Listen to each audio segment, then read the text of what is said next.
Hi, everyone. This is the Perspective with Viv podcast. My name is Viv, and welcome to the show.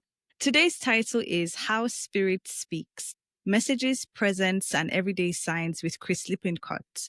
Chris Lippincott is an international psychic medium, spiritual teacher, best-selling author, and host of the Spirits Besides Us podcast. Chris helps people reconnect with loved ones in spirit, delivering healing messages that offer comfort, peace, and clarity. Before embracing his spiritual path, Chris worked as a Wall Street analyst, grounded in logic and materialism. But a profound spiritual awakening led him to discover his intuitive gifts and commit to raising humanity's spiritual awareness. Today, he teaches mediumship, leads guided meditations, and shares spirit's wisdom through his writing and media appearances. Chris's mission is simple yet powerful, to remind us that we're never alone, that our consciousness endures beyond death, and that spirit is always speaking through love, signs, and presence. Hi, Chris. Thank you for Hello, joining me. Viv.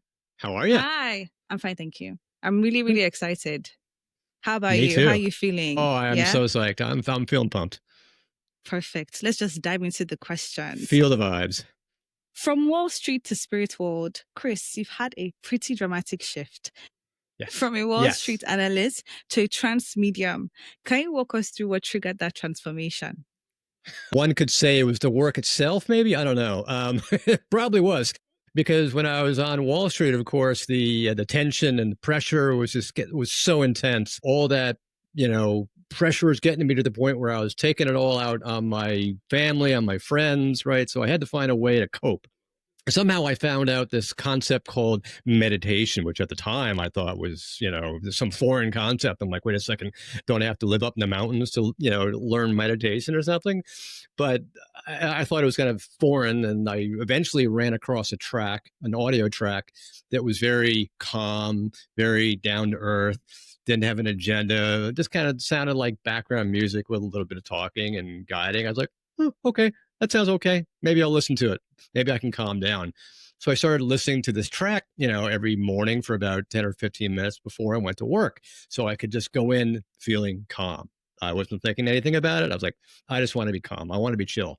So I'm like going to work every morning and I'm listening to this. And I noticed I started really liking it to the point where I kind of got addicted to it because I'm listening to it every single morning. This kept on going for like 12 months. And I didn't really realize what I was doing at the time. I wasn't thinking I was meditating, quote unquote. I was thinking I was just listening to a nice, calm track, nice audio, something to relax. But there's something about 12 months of meditating that after 12 months of meditating one Saturday morning in my man cave, because every guy's got to have his man cave, right? So I'm in my man cave listening to my meditation. This time I decided to do a 30-minute meditation. And all of a sudden I'm, deep into my meditation and I'm seeing in my mind's eye what seemed to be four spirits, two on my right, two on my left. And the one all the way on the right was the biggest one. And I remember they shot like this beam of energy through my chest, out my back. And I'm like, wait a second, I'm not dreaming this stuff because I could feel it. I'm like, oh my God, what's going on? And as soon as this beam of energy is going through my chest and that I realize I'm not dreaming, I started realizing I'm having this out of body experience because then I'm taken out to some place I could only refer to as, something like the universe or somewhere, quote unquote, out there. And I remember this intense feeling of being connected to everything and nothing. I felt like I was a thread that's part of this giant tapestry that had no end, if you will. And I just kept on going. So I felt like I was like everything was unity. Everything was a web. Everything was interconnected. Then it just kept on expanding. And all of a sudden I got this overwhelming feeling from somewhere, from some source of some kind, overpowering unconditional love. The word love in the human language is like the top 1% of the iceberg. This was the other 99% that floats below the surface that we never know. I was like, I couldn't even put a word to it. I couldn't even, all it was this feeling. It was this feeling of like acceptance, of like total and perfect, acceptance. Like, in fact, that's what I kept on getting was this feeling of you're perfect. You're perfect. And I'm like, no way. You don't know what I've done in my life. I am not perfect. Oh my God. But it just kept on coming. You're perfect as you are. You're perfect as you are. And so at the end of this thing, I just kind of come out and realize I just had like some incredible experience. But it was like all of a sudden the portal had reopened back to the time when I was a little child, where I was in touch with, spirit, and I was talking and feeling and knowing them. But I thought it was just my imagination. Oh, Here it is. It wow. opens up again when I'm a full on adult. The exact same things are happening, but it's even more powerful. I'm connecting to people. I'm hearing people. I'm feeling people. I'm like, okay, there are only two types of people that can hear invisible people. They're either crazy or they're a guru. Well, I'm no guru. Oh my God, I'm going crazy. So I thought it was crazy. Wow. Thank you for explaining that in such an entertaining way. I bet you never expected to be down this route. I bet you thought to yourself that, like you said, am I crazy to leave this stable, well, what's the right word? Well received job on paper and in Well grounded, society. well Yes, understood. Totally. stable position in society. Come Respectable. on, Wall Yes. Street analyst, like respectable, somebody that people look up to, for somebody that people see as, oh wow, they're ahead of the game, all of that. To leave all of that and then say, I want to be a trans medium. How did your family and friends take it? It I was need to know. Yeah, it was not easy, let's put it that way. At first, like many things these days, perhaps, preference, orientation, all these kind of things, you kind of first have to see how you yourself feel about it. How do you understand it? Are you comfortable enough coming out of the closet with that very concept? Because at that time, it was still very much, and in some cases still is, very much of a, you don't want to get involved with that. That's weird. That's crazy stuff. That's crazy town. You don't. I was so positive that if I told anybody else, even my wife, that they'd all lock me away. I mean, I was ready to lock myself away. It took me a while to kind of like slowly drip out and reveal the little things, even to my wife. And when I started slowly revealing the things to my wife, she was kind of looking at me like I had three heads. So it took a while even for my wife to kind of start understanding what was happening. She's like, "Are you okay?" Wow, lovely. But did you have any resistance when you first reconnected to this calling? How did you reconcile the material with the mystical? Well, like you said at the very beginning, I was a very logical person. I was very materialistic. So I had to have things proven to me. Otherwise, Mm. I couldn't understand them. It was just nonsensical. The thing that really helped me bridge the gap, that made me ultimately realize, oh my God, this really is happening. This is real, was quantum physics. I started dabbling in quantum physics, not like I really knew a lot, but it just the fundamentals of quantum physics, Copenhagen principle, concepts of mass and quantum matter. And I started understanding this stuff. I'm like, quantum physics supports everything that happens in the spirit world. And the perfect example is the fact that we all look at ourselves and we think that we are these physical beings, these matter. Like we touch our hand and we think, okay, that's a physical thing, right? In quantum physics, you go down to the quantum particle and you begin to realize we're not a physical whole thing at all. For example, if you look at the carbon atom and you look at its nucleus, you take that nucleus and you expand it to the size of a golf ball.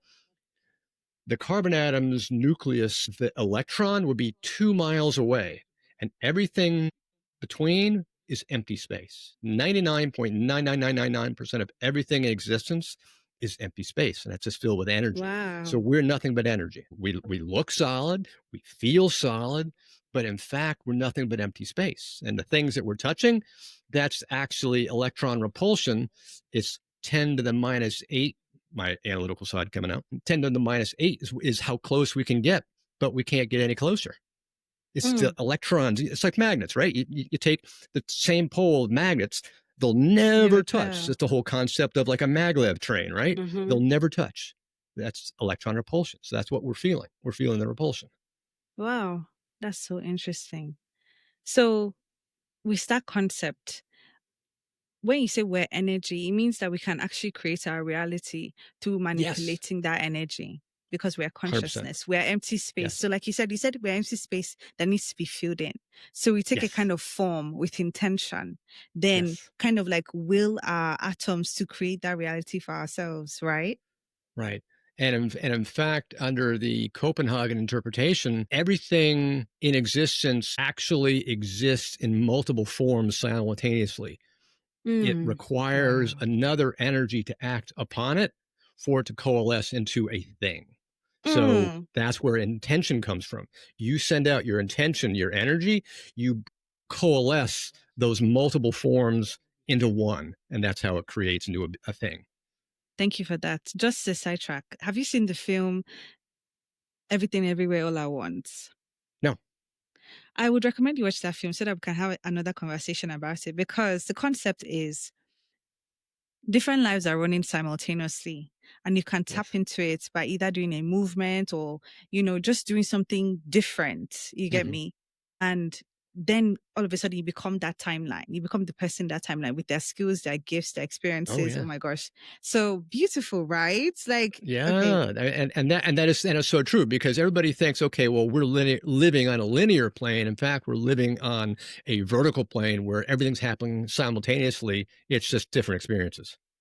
Yes. Oh my goodness. Because here I am always trying to will the timeline in which I'm an amazing painter into this timeline. So this just like motivated me even more. I need to practice. It's all about practice, really. Practice makes perfect. Yes, it does. So my next question, for those who are new to this, how do you define spirit?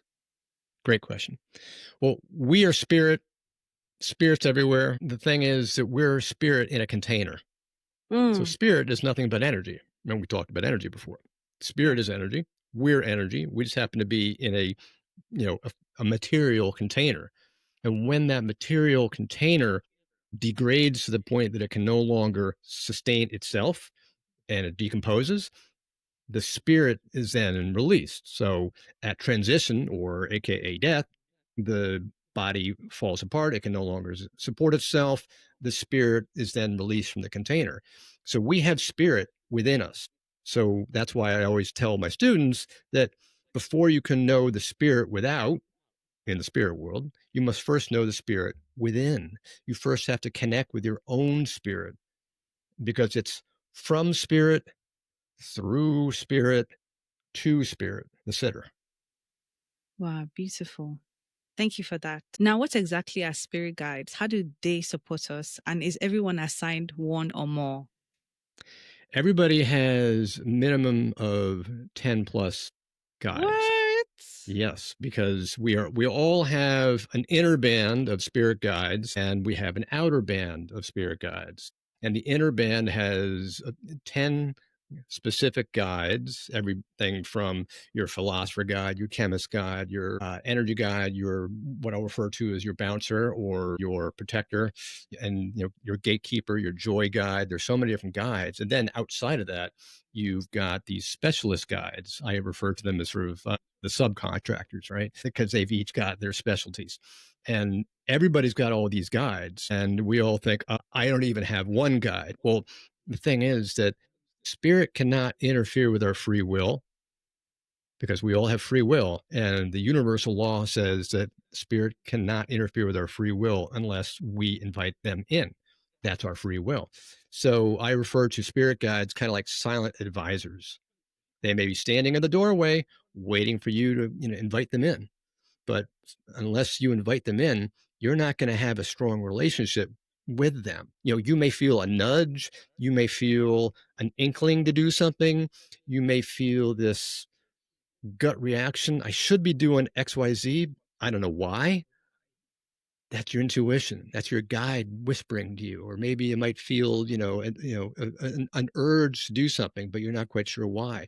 How many times have you had the gut instinct to do something and you've ignored it? Happened to me gazillion So times. many Like times. I'll be walking outside my house and I feel suddenly, gosh, I should be taking that umbrella. Perfectly blue sky, it's beautiful day. Like, I don't need to bring the umbrella. What? No way. Mm. I come back and I'm soaking wet because it's pouring out. What was that? That was my gut instinct. That was my intuitions come from the solar plexus. Solar plexus links to spirit. Spirit's trying to talk to you and say, you better take the umbrella. But we never listen to our intuition. The Yeah. exercise I always give students is, okay, for 30 days, every day, write down on a notepad or in your phone or something, just write down the intuitive hits that you might get. You don't have to follow it, just note them. And every time at the end of the day, or later on, find out what happened to that intuitive hit. If you had followed it, what would the reaction been? What was the result? Yes. And then at the end of 30 days, look at all your intuitive hits and look at all the results of what they would have been and see what it's like. And then you'll be like, oh my God, it's like 90% accurate. I like that. Yes, I like that exercise. Thank you for sharing that. Now, you see, when we talk about spirit guides from my perspective, I would like you to help me categorize from your point of view. We talk about ancestors, and I feel those are inner guides, right? Mhm. My first question, but I'll still say what I want to say is, are ancestor spirit guides as well classified as spirit guides? That's one. Two, we have the ascended masters, spirit guides. We have goddesses and gods, because I know some people channel like Egyptian goddesses like Kalima. Some people, they channel Isis, those goddesses. Who else now? And then the helper guides. What are your thoughts on all of these? Yeah. The ancestors, can certainly be spirit guides, but they're not going to be like your immediate family, like your parents, grandparents, that kind of stuff. Because spirit guides are people, let's first off define what a spirit guide is. A Okay. spirit guide is a person who has lived many hundreds, if not thousands of lives on the earth. So I kind of joke and I say they're kind of like your grandfather who's been walking in those ancient shoes. They've been walking so long, they know what it's like to walk in your shoes because they've been walking in those shoes for so many lives. So they know what it's like to be on earth. So they can empathize with us. They know what our pains, they know what we're going through. So that way they can give us a good perspective. Secondly, they are at a point where they've lived all of their lives. They're no longer going to incarnate. And so, because they're no longer going to incarnate, one of the jobs they've decided to do is turn around and help people who are still back here on the earth. And does it take training to be a spirit guide? Absolutely. So there are actually different tiers or levels, if you will, of spirit guides. So you're trained. I don't know if they call it an apprentice guide or what they call it. I just know that each guide has a different level. And the guides are at a point where they have a vested interest in our success and our spiritual growth, because the more that we grow spiritually, the more they grow spiritually. So it's in their best interest, it's in their vested interest to make sure they're doing their job the best they possibly can to see us succeed in a spiritual way.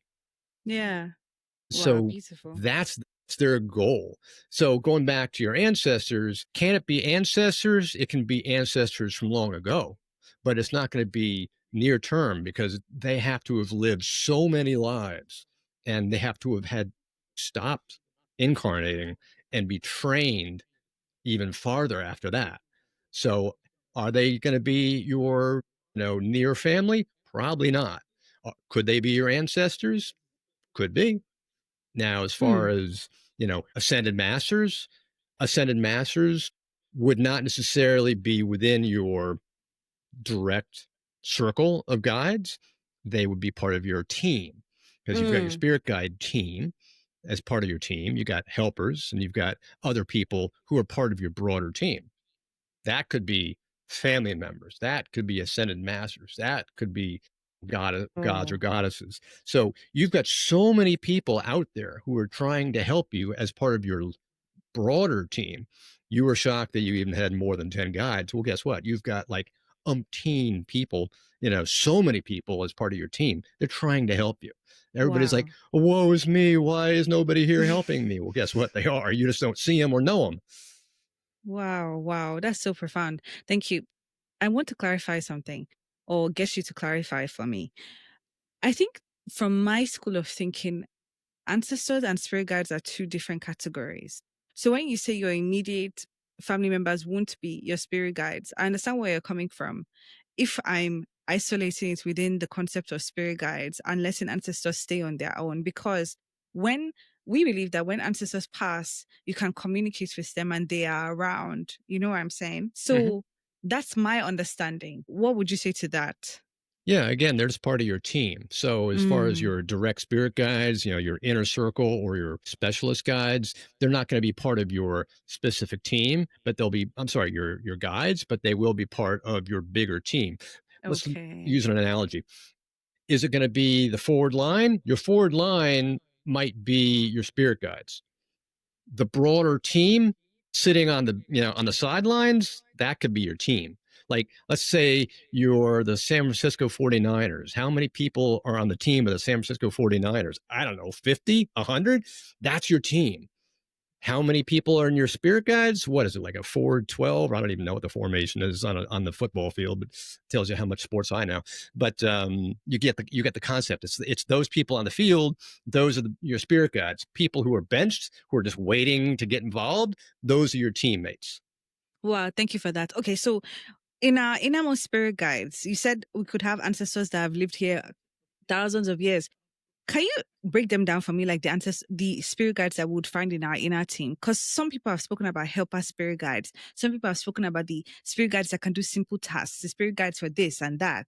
Can you explain Mhm. that to me? Thank you. Yeah, sure. Uh, Everybody, let's put it in the concept of an orchestra. How about an Okay. analogy of an orchestra?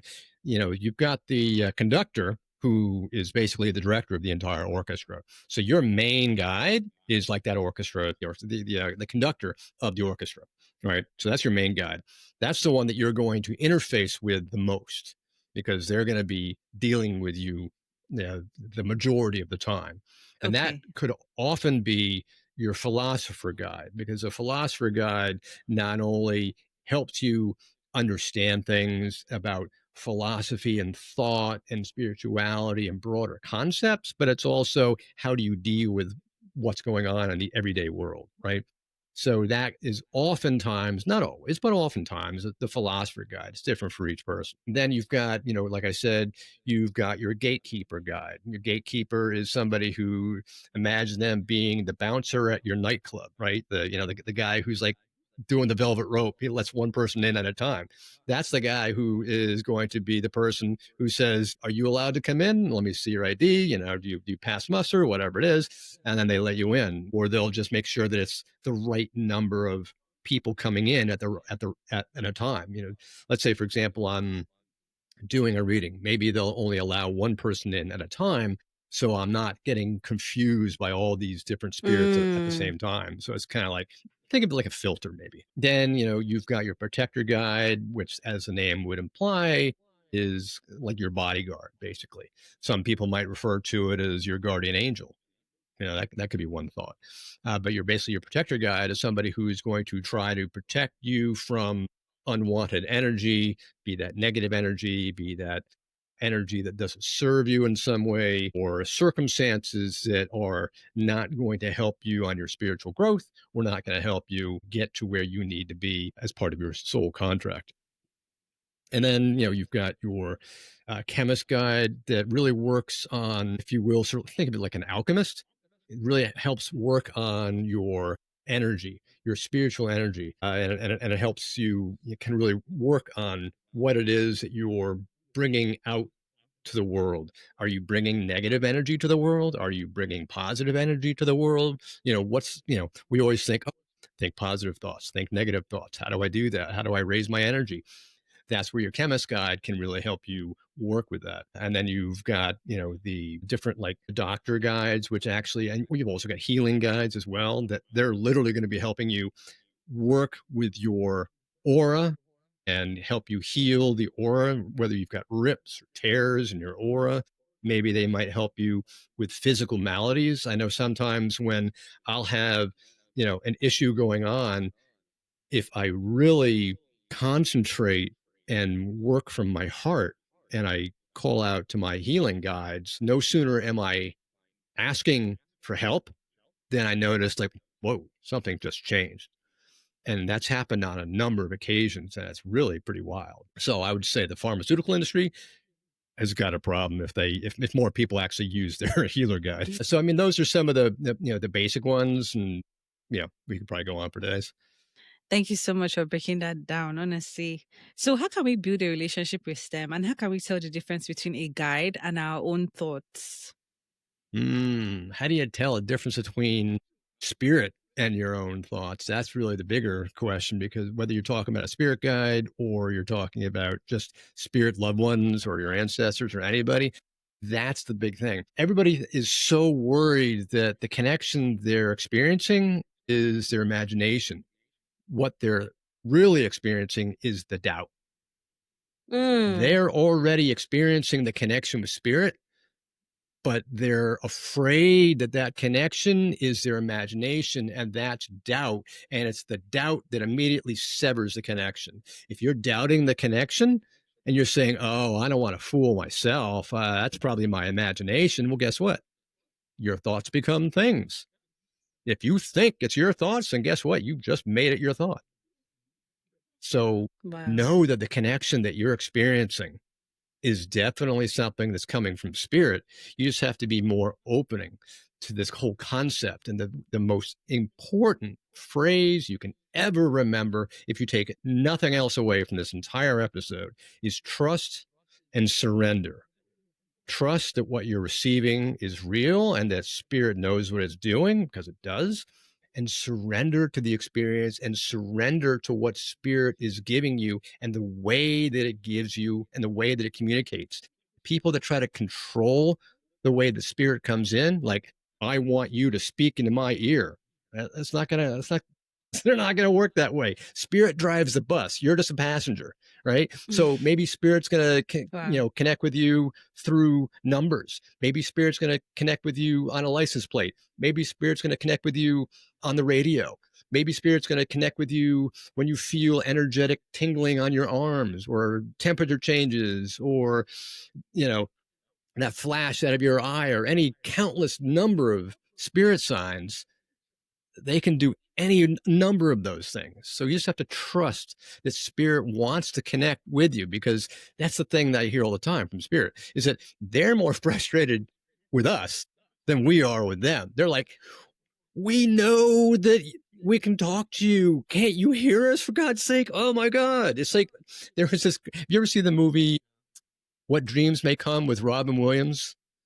No, I If not, you got to haven't. watch it. Oh my, What it's so dreams may great. come. Okay. Yeah, what dreams may come. There's a scene in it where Robin Williams has just died. He's coming back, and he's visiting his wife, who's at the cemetery at his gravestone. She's crying at his gravestone, and he runs up to her, excited that she's there, and he starts talking to her.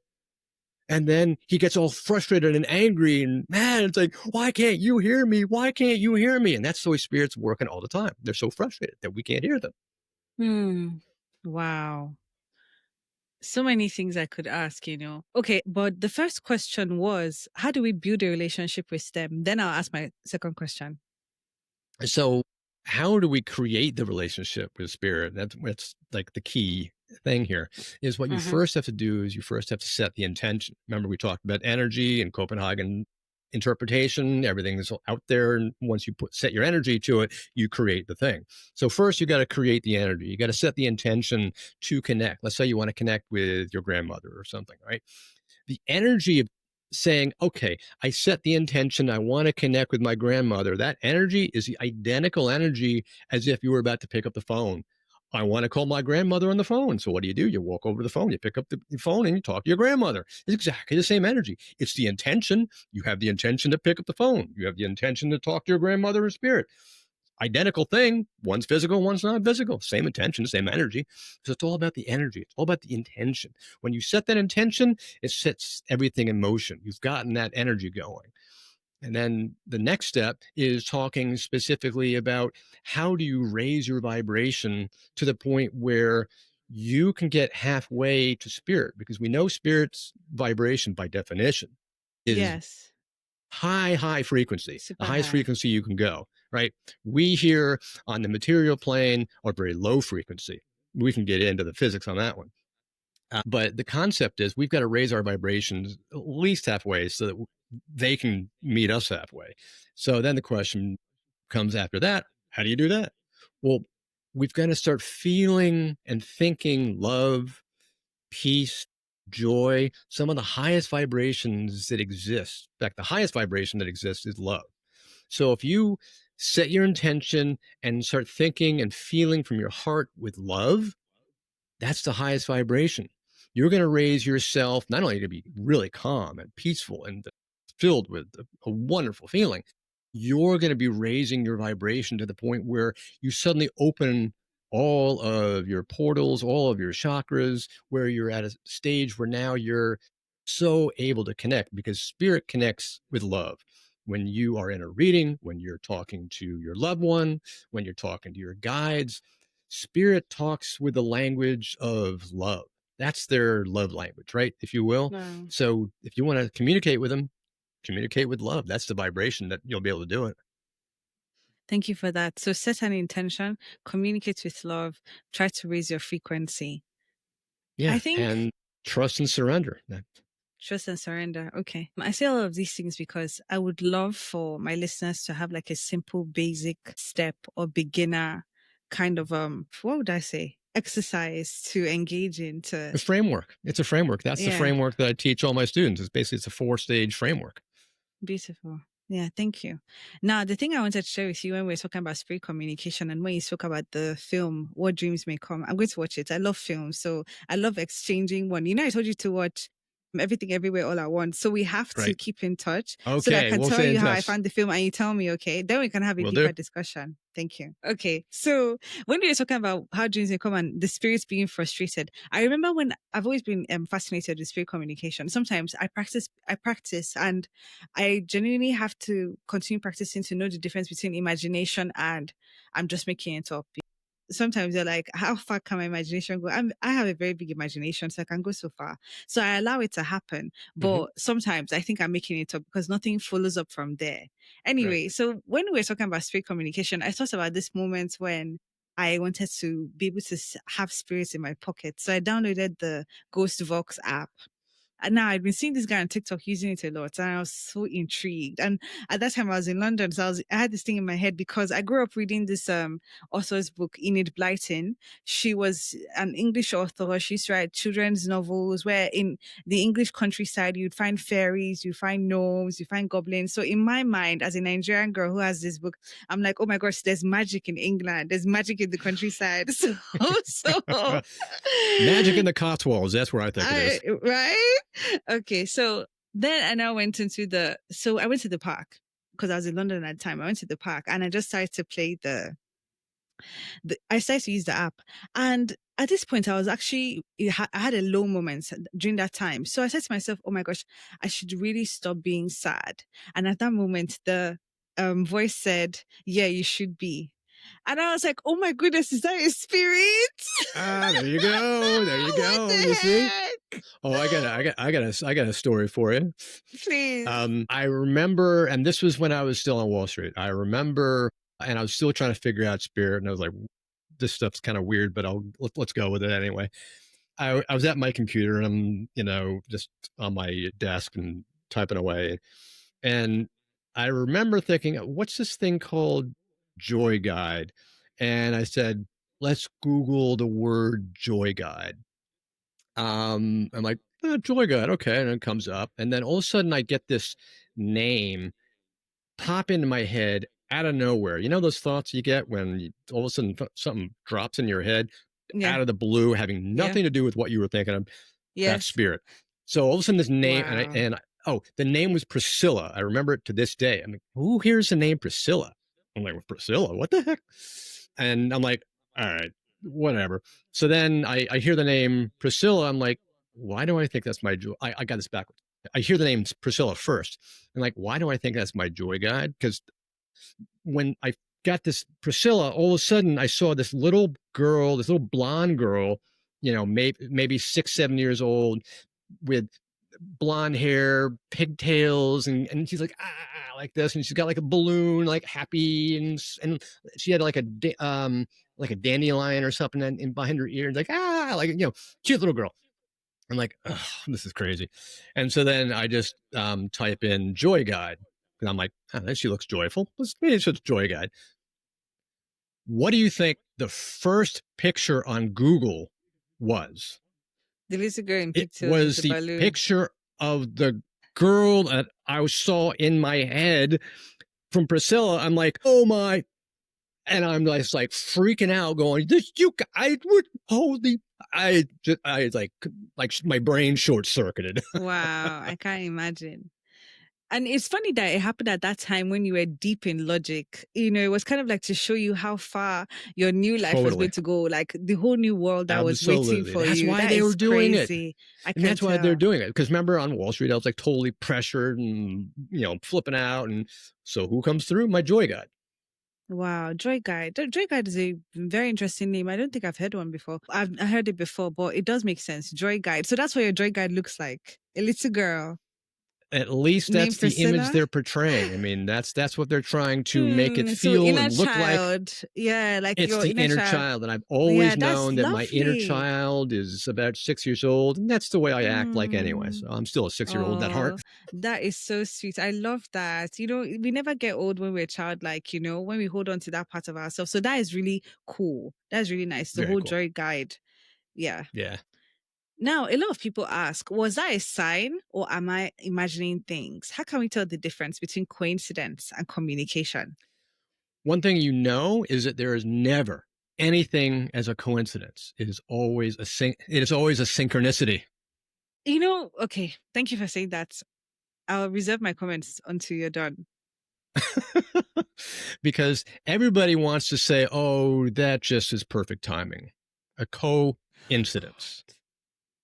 Break the word into two different things. It's and incidence. It's the timing of two things happening at the same time. That's a synchronicity. There is no such thing as a coincidence.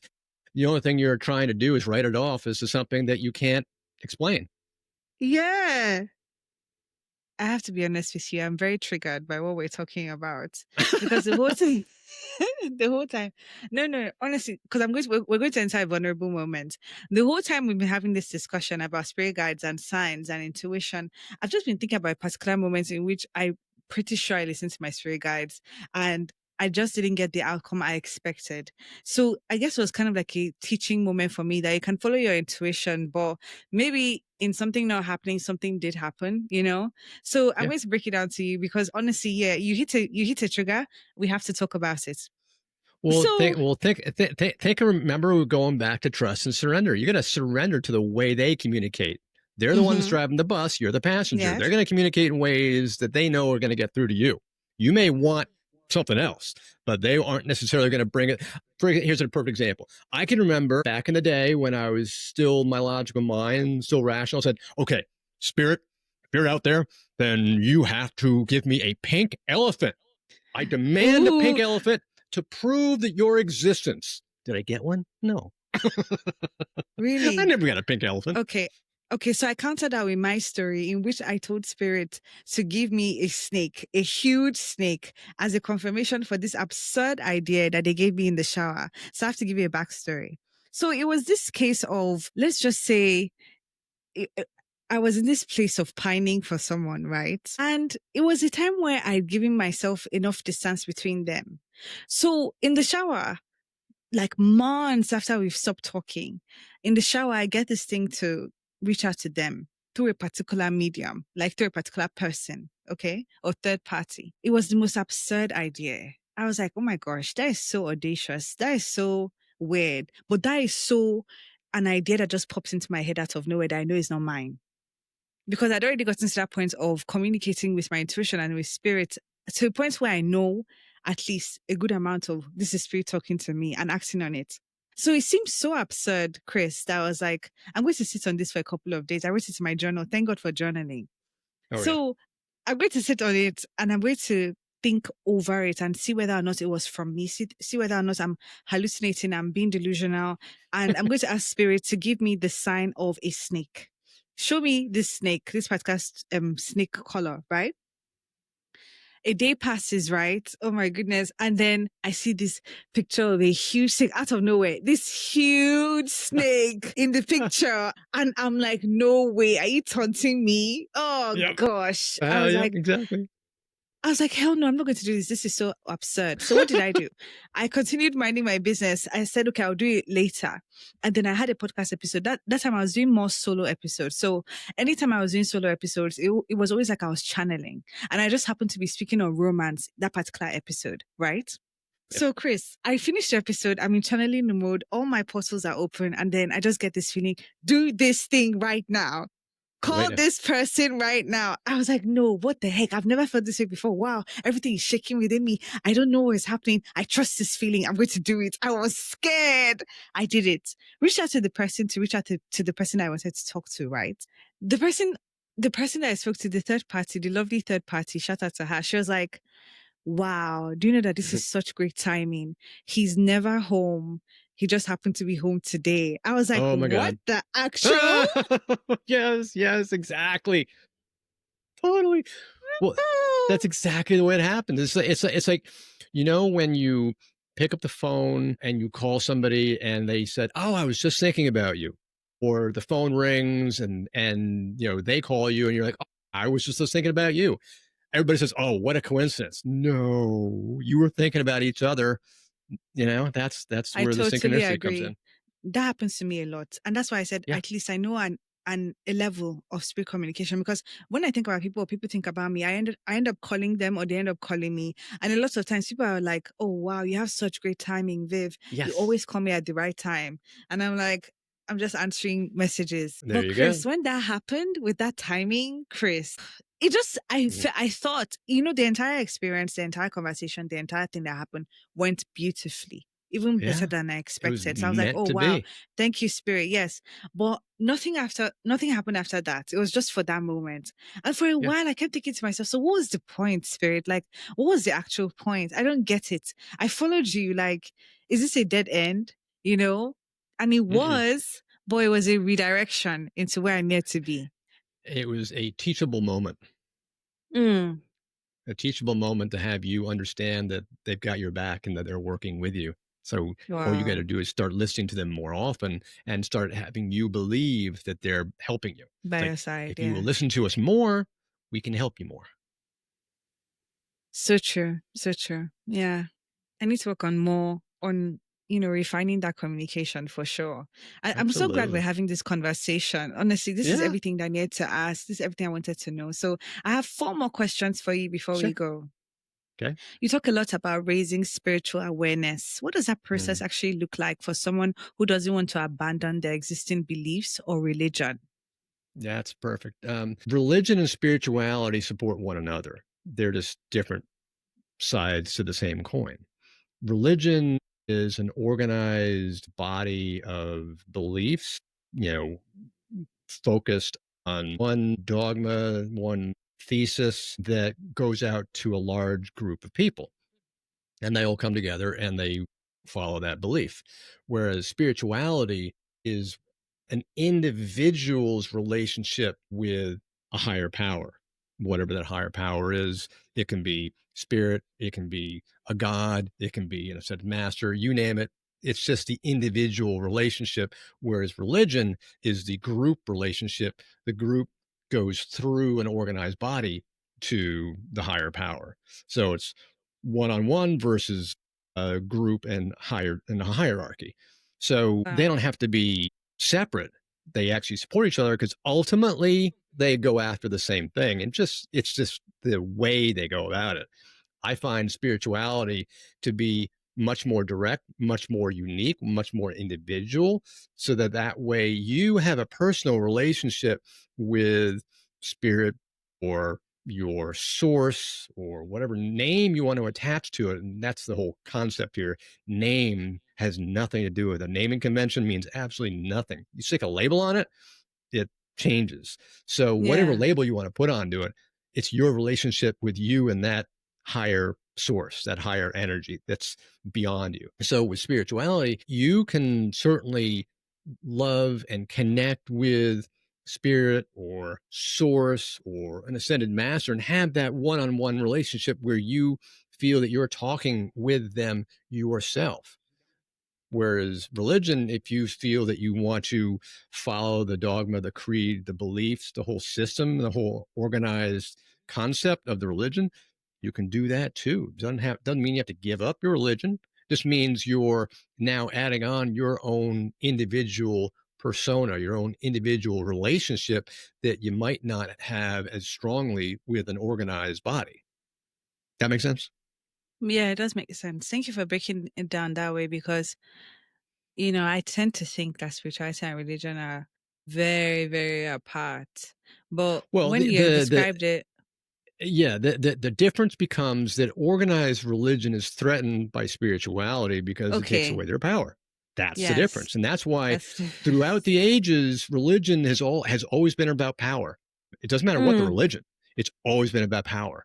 Look at the hierarchy of any organized religion. It's always been about the hierarchy having power. I mean, look at the wars between religions. The wars and religions are about the heads of those different religious groups wanting power and or territory and or space and or, God forbid, money, you know, so that they can hold on to their power. And when that power is threatened, they go off. wow, so true, so true. And I love what you said about spirituality, where it's individualistic, it's one on one, and Yeah. also there's less restriction. I feel as though call, I'm going to speak from my own experience. I don't know if you had a religious background. I did. So for me, it was kind of like I felt restricted. I love to operate like somebody that is a bird. I love to feel like I can be here, then leave here. I need to just feel like I can do this, I can do this. But one thing Yeah. I would say is that I had a beautiful religious life in which I was religious, but also having a good time, Yeah. like maybe halal, non halal, you know what I'm saying? And I was balancing it out. I felt like for me, it was an expression of me saying that regardless of who I am as a person, God accepts me as who I am. So it wasn't hard to switch at the highest point of my religious life to spirituality because there was just this personal relationship I'd forged with my source, with God in my mind. And it was freeing. It opened more doors for Yeah. expression, for belief in self, for trusting self in a way where I don't feel I would have been able to grow within a restricted environment with rules. I'm more of I don't really like rules person, but I do like Yeah. structure. Yeah. So I Exactly. think that's a good way that you described it for me. Yeah, I mean, and definitely with religion, it's a structured system. So some people like that structure, and some people like the regularity of going to you know church or synagogue or observation on a weekly basis because that's the way they feel that the services are run on a very. It's like, okay, when you got to be where and when and how often and who's going to be there, and turns into a social thing, and you got all this stuff. Whereas with spirituality, it's all you. So Mm. if you like being individualistic and having your own personal religion, whether it's in the shower or in your bedroom or wherever it is, you're walking outside in the park, it's just you and source, you and spirit, you. It's the two of you. It's like having your friend walking beside you and you're walking down the road. How cool is that? So good. So true. Can't do that So with religion. no, you can't. Anyway, I reserve my comments for now because one could always go down a whole path talking about Oh, religion and yes, you spirituality. can. You Oh, can a that whole rabbit hole. no, yes, totally. Oh, yeah. But I asked you, did you have a religious background? Or did you have a spiritual awakening where you shifted from religion, or are you still religious? Do you balance both? Remember, I came from a very materialistic background. I was very Mm, agnostic, where my parents they weren't atheists, but they didn't really do much religion either. So I came from a childhood where I was pretty much of a blank slate. I mean, mm, we barely did the Easter. I don't even think we did the Easter and Christmas thing. I don't even. I mean, it was kind of like that thing over there. Oh yeah, whatever. I think maybe my parents were part of some church, maybe for a wedding or something, and a funeral. That was about it. So for me, I'm kind of like, all right. And for the longest time, I kept on thinking to myself, well, they say there's this God in heaven, but I don't see him. I don't know who he is. Besides, they keep on calling these two different people gods. So which is it? Is it the young carpenter dude, or is it the old man in the sky? Which one's God? I don't know. And it's like they're confusing me. I don't know what's Mm, going on.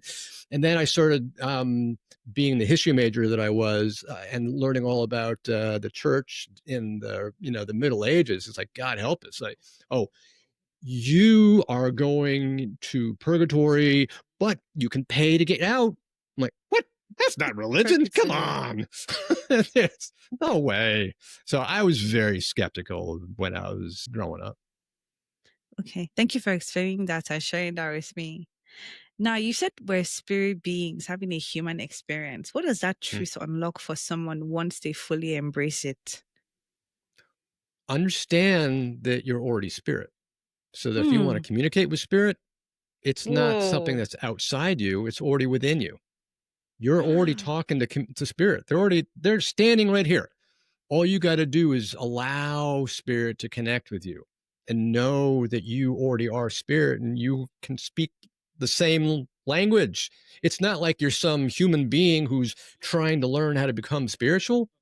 You're already spirit, having come from the spirit world. You're now just sitting in a container. That's all. Wow. Wow. That's a good one. Okay. I definitely note that down. What's one misconception about the spirit world or mediumship that you wish more people understood? It's not that difficult. Everybody can do it. Everybody has the innate ability to communicate with spirit. Let's go back to prehistoric man. Prehistoric man, before he had logic or language, depended on his non physical senses. Like, how do you figure out that there is this saber toothed tiger right around the bush?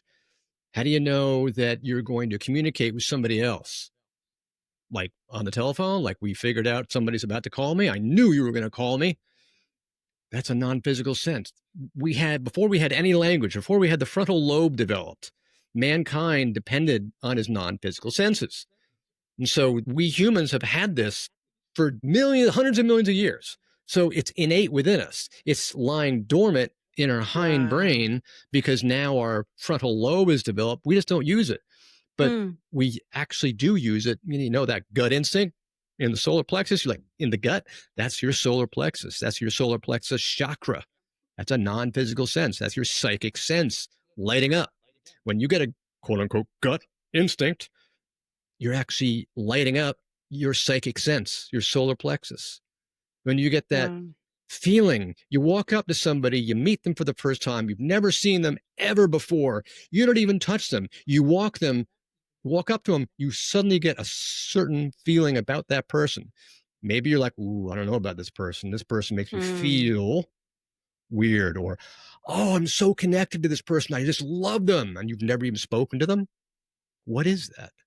That's your clairsentience lighting up. You get this sudden feeling. Why is that? Because your two auras, your two energetic fields that stretch out 8 feet from each other, are blending. All of a sudden, zip, you get the vibes, you get their vibration. You're picking up on their vibrations. So you're picking up this stuff all the time. We just don't call it that. Thank you for sharing that and really breaking that down. I feel like at the end of the day, what I'm really connecting with is the fact that we are spirit and it's not hard. That's the main thing that stuck with me. When you Yeah. said that, I was like, wow, that is so simple, but yet it's layered because that means you're trying too hard. Because I did ask Yes. you, how do we communicate with our spirit guides? And then you could have said, but your spirit, you don't need to do too much, but just be. But I like how Yeah. you burst it out later on. For me, it's like, it's a misconception that we need to go so far to get to where we're going when we're already there. Yeah. Yeah. In fact, I can remember, and it was very interesting, when I was first studying mediumship and I was finally going to the point where, like, okay, I got to learn what's going on. I got to understand what's happening because I got all these things going on. I got to, control it. I'm connecting. I know it's bigger than me. I know it's meant to be used somewhere. So I started studying it. I started going to all these mentors and they were teaching me the basics, but I couldn't grapple with it because they were talking, in a language that for me was just completely, I was like, what? What? It was out there. It was sort of amorphous until finally I ran across a teacher who was a former physicist. And he started Wow. laying all this stuff out to me. I'm like, aha. Of course, my logical brain lit up. I'm like, oh, now I get it. I was like, Uh, I'm like, oh, it's so simple. My God, that mm. makes so much sense. Why didn't these people tell me that before? Thank you for sharing that. I must ask, what's it like now? Like, what was it like with your partnership, shifting from her knowing you as this particular logical Wall Street person to this person now? How did that shift occur? What was that like? Hopefully, my wife would say I'm a better person. I don't know if that's actually true. Well, sometimes she goes, "You're not being very spiritual now." I'm like, "Oh God." I love that. So I probably haven't changed all that much. I know I'm more aware of spirit. I'm more aware of spirituality. I'm more aware of my logical brain. I'm more aware of my ego mind. I'm more aware of all the negative garbage that goes on in my head. Um, whether I actually act on it, that's a whole nother thing. I know that I am trying to meditate every single day. And that's another thing I want people to take away is everybody thinks meditation is just, like you said, everybody thinks it's so hard.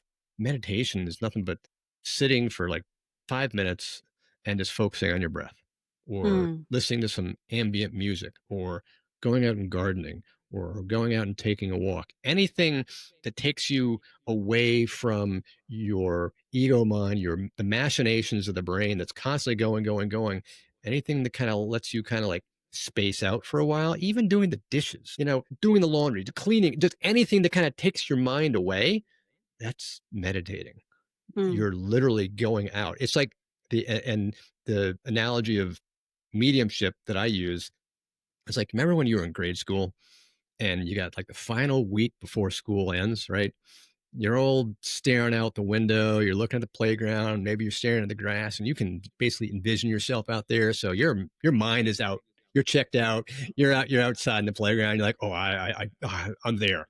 So the only part of you that remains behind is your physical body. Your entire being is literally outside. Are you paying attention to what's going on in the classroom? No. Are you hearing anything in the classroom? No.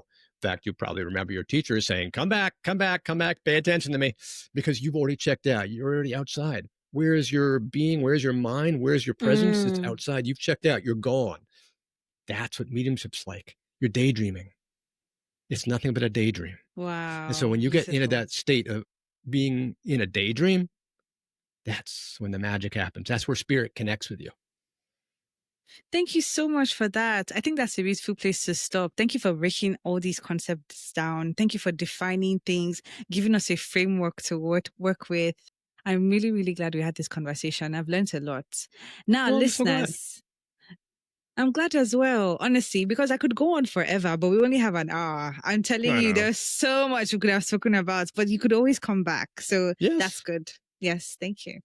Now, listeners, if you've ever longed for a deeper connection to your intuition or wondered whether your loved ones in spirit are still with you, Chris Lippincott just gave us a powerful reminder. Love never dies and we are never alone. To begin tuning into your own spiritual awareness, head to montclairmedium.com/free-meditation to grab Chris's free 10-minute guided meditation. You can also dive deeper with his podcast, Spirits Beside Us, on all podcast platforms. And if you love this episode, leave a review, a comment, share with your friends, or reach out to me on Perspective with Viv on all social media platforms. Thank you, and till next time. Bye. All right.